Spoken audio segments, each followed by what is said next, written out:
A man who cannot control what he owns doesn't own it. He holds the deed.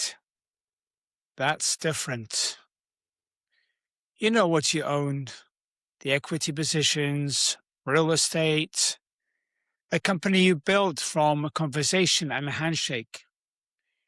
You understand ownership at a level most men never approach. You've negotiated for it, fought for it, structured deals around it. And yet, there is one thing you cannot seem to hold: a body you were given before any of it, before the capital, before the company, before the first deal. It was always yours. It is still technically yours. The question is whether you've been managing it like an asset or leaving it like a liability you keep meaning to address.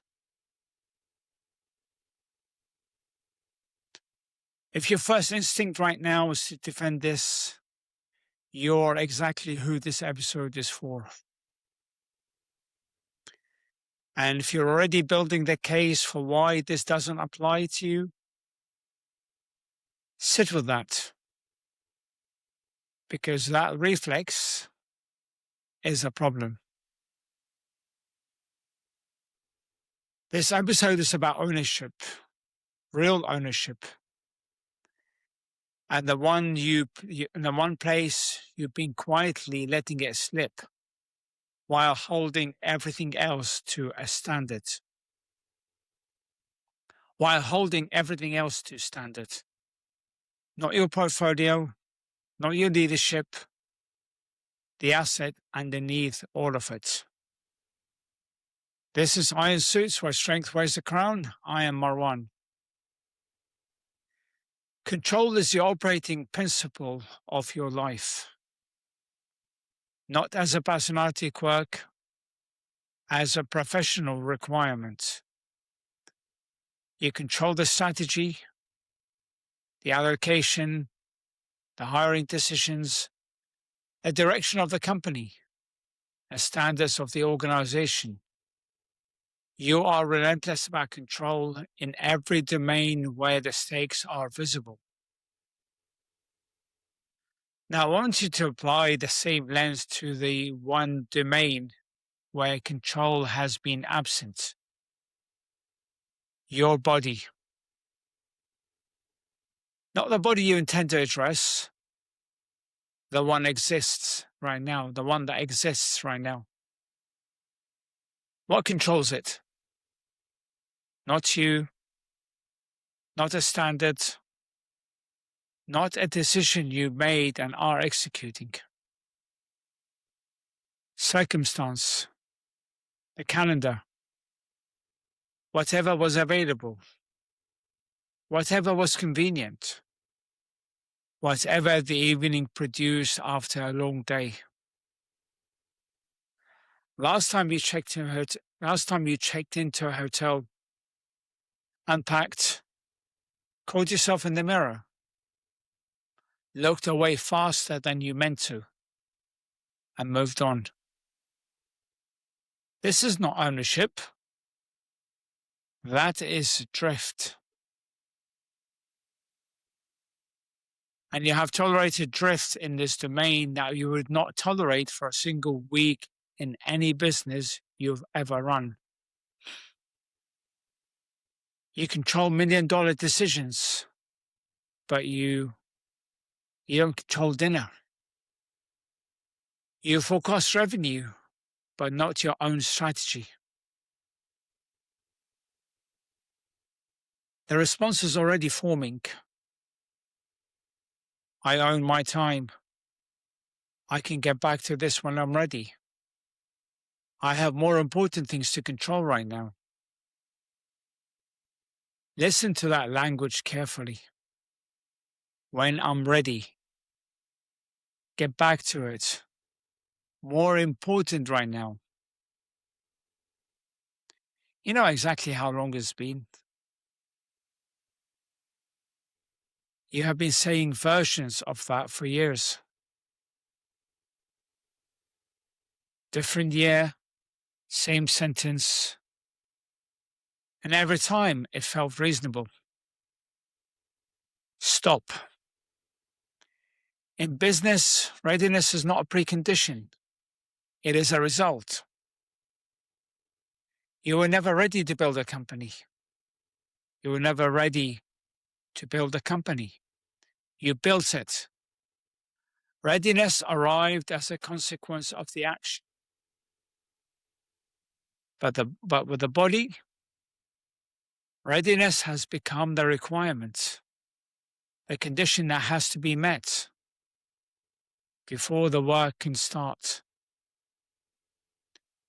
It will never be met because it is not a real condition.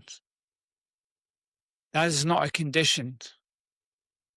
That's delay mechanism. It is a door that only looks like it opens from the outside. You've said that before. You control everything in your professional life. Every lever that matters.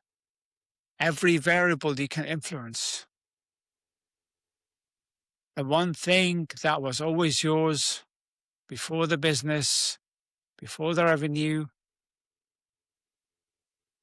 before anyone gave you a title, you've been leasing to a circumstance. You've been leasing to circumstance even.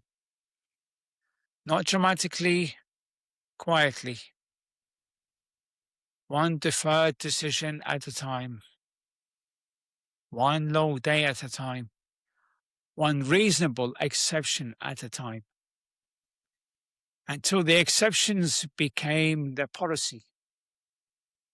Until the drift became the standard. Until the man who controls everything stopped controlling the most fundamental thing he was ever given. Listen carefully.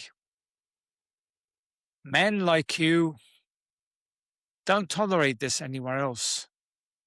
Not in the boardroom, not in your team, not in a deal. This is the one domain where you've made yourself the exception. And you know it. A man who cannot own his own body does not own his outcomes. He rents them. And renters don't decide what happens next. Rented outcomes are stable until they aren't. The lease runs on terms you didn't write. And the day it expires is never a day you choose. Never a day you chose. That's not a philosophy. That's your current operating model. Here's what the actual ownership of the body produces. Not aesthetics, not a number on a scale. Predictability.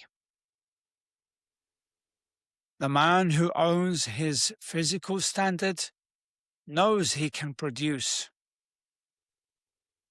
He knows what a hard week costs him and how long recovery takes. He knows his energy curve, his output ceiling, his recovery baseline. He is not surprised by his own performance.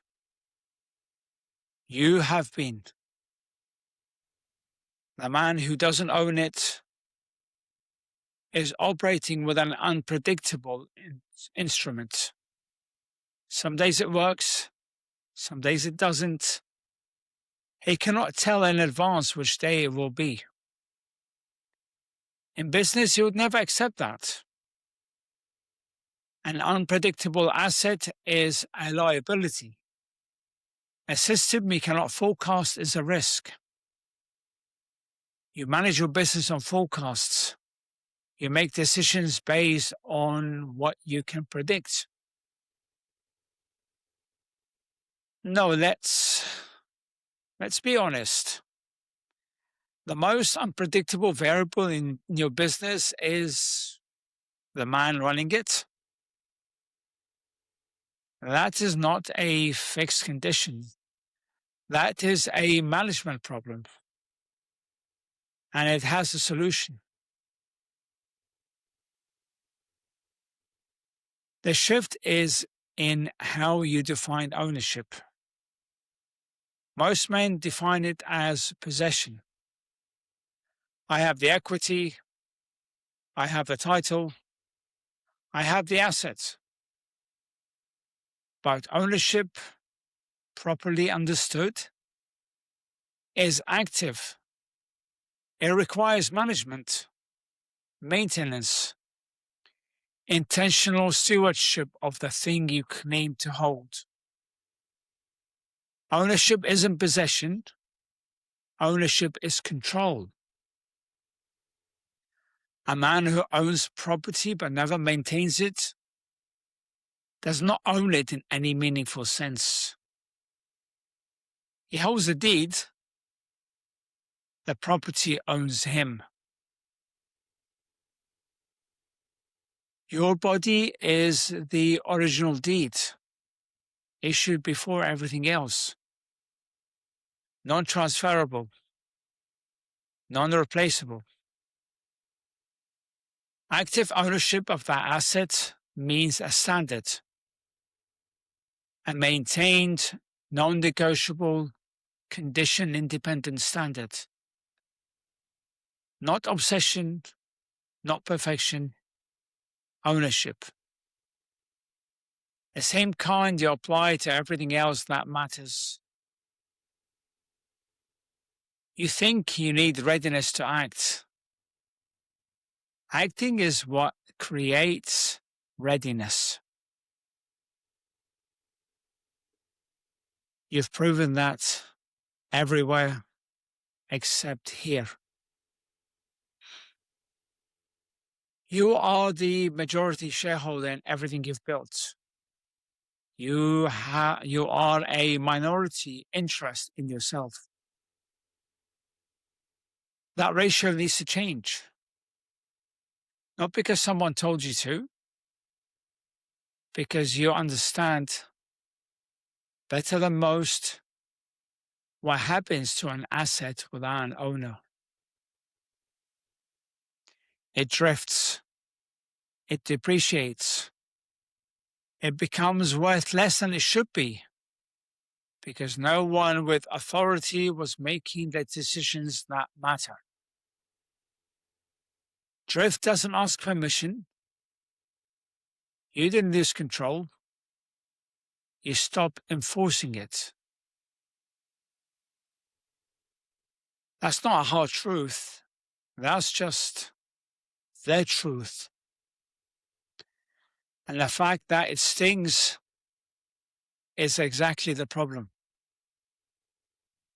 That's the truth, and you know it.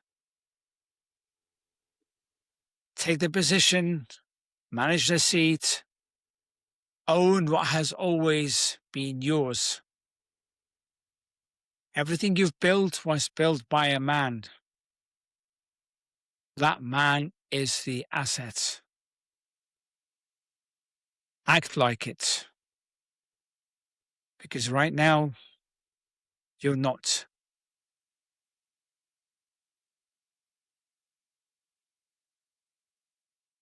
You built a business worth owning. You built a team worth leading. You built a reputation worth protecting. All of it runs through one asset. One non-transferable, non-replicable, irreplaceable asset. You, the man, the physical man, the one that shows up in every room, makes every decision, carries a standard, or doesn't every single day. Everything else you own, you manage with precision. It is time to manage this one the same way.